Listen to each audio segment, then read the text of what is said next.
Assalamualaikum warahmatullahi wabarakatuh. Halo teman-teman semuanya. Perkenalkan, nama saya Mustika dengan NIM 21053-162. Saya dari jurusan Pendidikan Ekonomi, Fakultas Ekonomi dan Bisnis, Universitas Negeri Padang. Di video kali ini kita akan belajar tentang memahami fungsi dan tugas dari Bank Indonesia sebagai otoritas moneter dan kedudukannya dengan pemerintah pusat.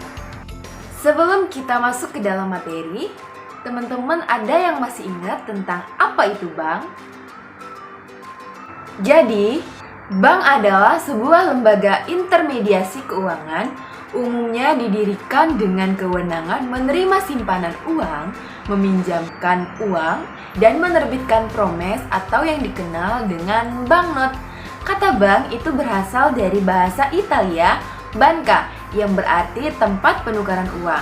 Nah, sedangkan menurut Undang-Undang Perbankan, bank adalah badan usaha yang menghimpun dana dari masyarakat dalam bentuk simpanan dan menyalurkannya kepada masyarakat dalam bentuk kredit atau bentuk-bentuk lainnya dalam rangka meningkatkan taraf hidup rakyat banyak.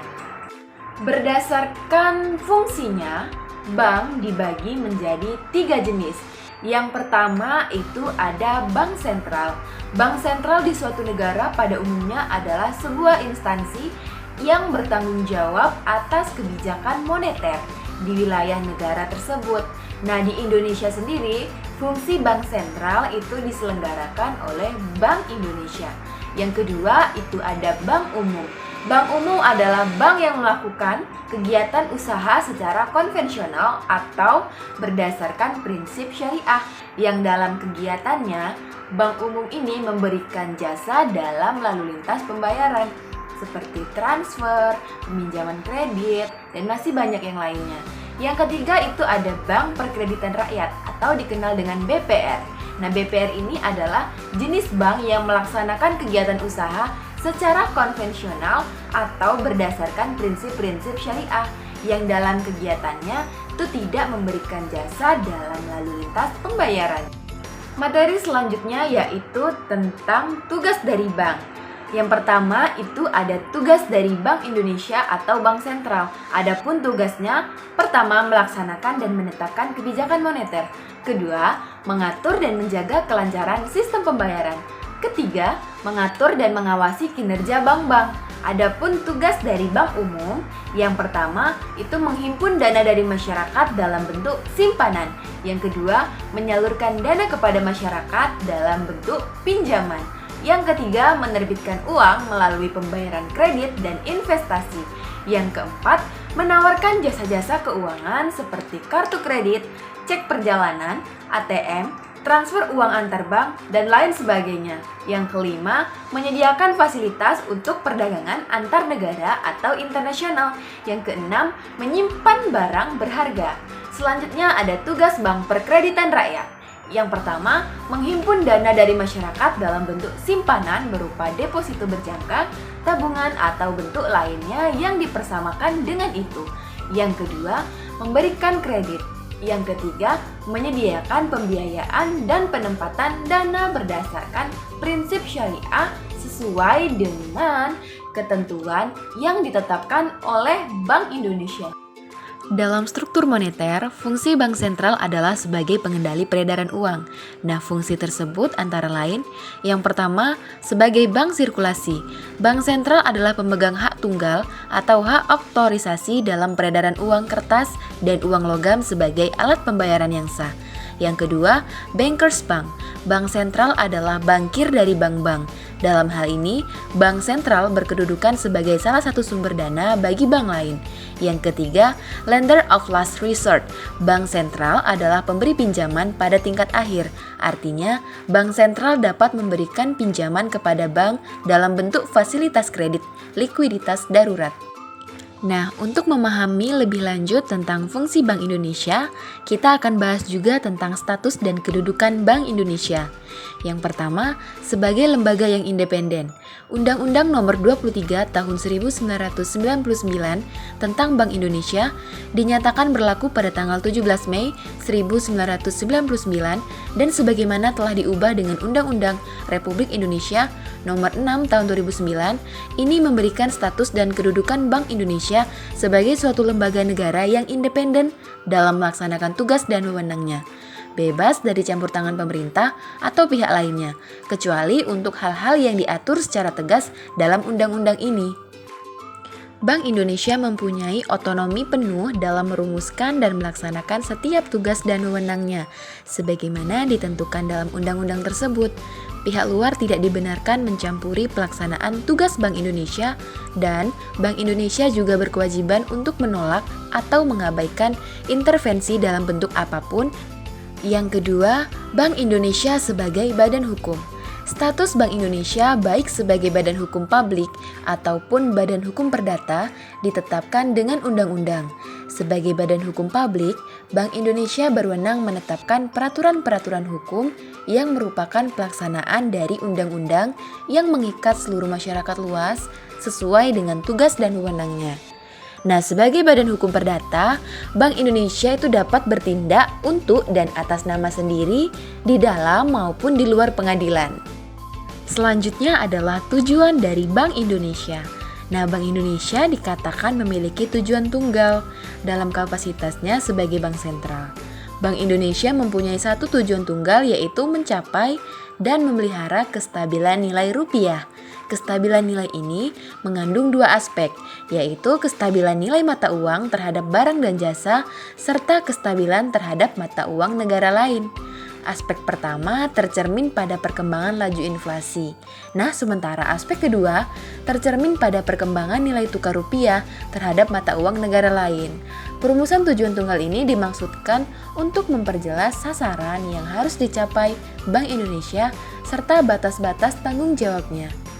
Selanjutnya adalah tugas dan wewenang dari Bank Indonesia. Nah, tugas ini berfokus pada 3 pilar utama yang dikenal sebagai tugas utama Bank Sentral. Tugas pertama dari Bank Indonesia adalah membuat dan melaksanakan kebijakan moneter.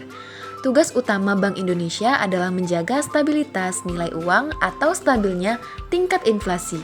Inflasi yang rendah dan dianggap stabil penting untuk menciptakan lingkungan ekonomi yang sehat. Bank Indonesia menetapkan target inflasi sebagai bagian dari kebijakan moneter dan berusaha mencapainya melalui instrumen-instrumen seperti suku bunga dan kebijakan lainnya. Tugas yang kedua yaitu mengatur dan menjaga kelancaran sistem pembayaran. Bank Indonesia memiliki peran penting dalam pengelolaan sistem pembayaran nasional, mencakup penyediaan dan pengembangan infrastruktur pembiayaan yang efisien dan aman. Nah, selain itu, Bank Sentral juga bertanggung jawab atas pengelolaan mata uang, termasuk penerbitan dan distribusi uang fisik, serta pengelolaan cadangan devisa negara. Tugas yang ketiga yaitu mengatur dan mengawasi perbankan. Nah, Bank Indonesia bertanggung jawab untuk menjaga stabilitas sistem keuangan.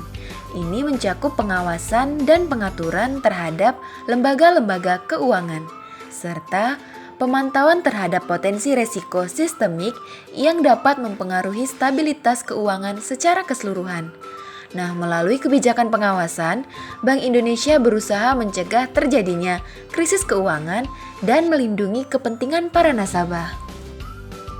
Bank Indonesia sebagai lender of last resort, pemberi pinjaman terakhir, adalah konsep dalam sistem keuangan yang mengacu pada peran bank sentral seperti Bank Indonesia untuk memberikan pinjaman darurat kepada lembaga keuangan atau bank yang mengalami kesulitan likuiditas atau krisis keuangan.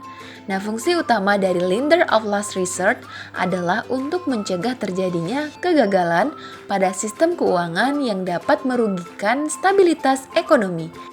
Namun, peran sebagai lender of last resort harus dilakukan dengan hati-hati. karena dapat menciptakan moral hazard, yaitu kecenderungan bagi lembaga keuangan untuk mengambil resiko lebih tinggi karena mereka tahu bahwa bank sentral mungkin akan menyelamatkan mereka dalam situasi kesulitan. Nah, penting untuk dicatat bahwa ketentuan dan strategi untuk menjadi lender of last resort dapat bervariasi di setiap negara dan tergantung pada kerangka hukum serta kebijakan ekonomi yang berlaku. Materi selanjutnya yaitu kebijakan nilai tukar.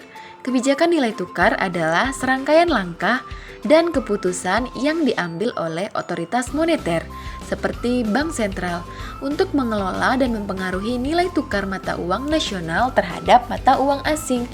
Tujuannya adalah untuk mencapai berbagai target ekonomi dan stabilitas keuangan. Beberapa aspek utama dari kebijakan nilai tukar melibatkan yang pertama itu ada rezim nilai tukar. Nah, rezim nilai tukar ini menentukan apakah nilai tukar mata uang akan diatur, tetap, mengambang, atau mengikuti suatu kisaran tertentu. Nah, rezim ini akan mempengaruhi sejauh mana nilai tukar dapat berfluktuasi. Yang kedua, tujuan kebijakan meliputi stabilitas nilai uang, yaitu untuk mempertahankan tingkat inflasi dalam batas yang ditetapkan. Selanjutnya, stabilitas eksternal, memastikan keseimbangan pembayaran yang sehat dan cadangan devisa yang memadai. Yang terakhir ada peningkatan daya saing, mengelola nilai tukar untuk mendukung sektor ekspor atau mengatasi ketidakseimbangan perdagangan. Yang ketiga itu ada alat kebijakan. Nah, alat kebijakan ini meliputi intervensi mata uang, yaitu campur tangan langsung dalam pasar valuta asing untuk mempengaruhi nilai tukar. Selanjutnya, kebijakan suku bunga, yaitu mengatur suku bunga untuk mempengaruhi aliran modal dan investasi asing. Yang terakhir adalah kontrol modal, menetapkan aturan untuk mengatur arus modal lintas batas. Aspek utama yang terakhir yaitu evaluasi dan pengawasan.